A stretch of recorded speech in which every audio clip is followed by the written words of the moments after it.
248 years old, HMS Victory is the oldest commissioned warship in the world. She's most famous as Lord Admiral Horatio Nelson's flagship in the Battle of Trafalgar in 1805, when the British Royal Navy was up against the combined fleets of the French and Spanish.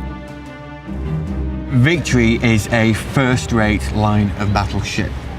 She carries 104 guns spread across 3 decks. Whilst there are some very large ships in the French and Spanish fleet, the majority of them are 2-deckers, smaller ships, so Victory would tower over them. But although Admiral Nelson commanded superior ships like the Victory, he actually had fewer ships than the enemy. We know we have to take an enemy line, and at Trafalgar we are talking about 33 French and Spanish ships of the line. Nelson has only 27.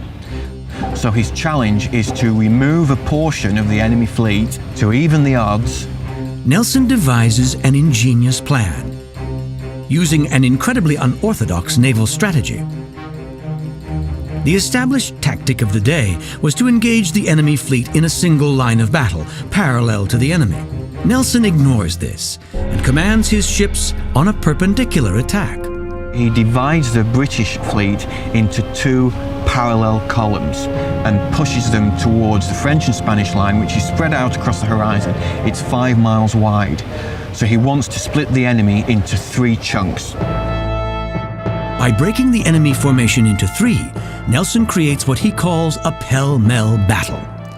He separates the middle of the fleet from the front and annihilates many ships before the front line can turn back.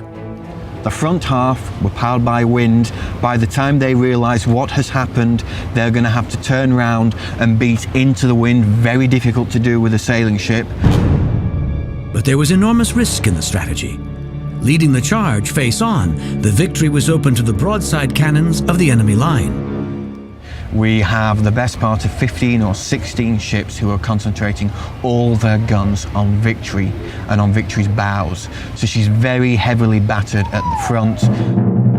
The sails are cut through, the steering wheel's shot away, a lot of damage is done to the hull. The upper decks are raked almost continuously by fire for a couple of hours. So they're a scene of absolute destruction. She's very, very badly damaged indeed. But the Victory cuts the enemy line.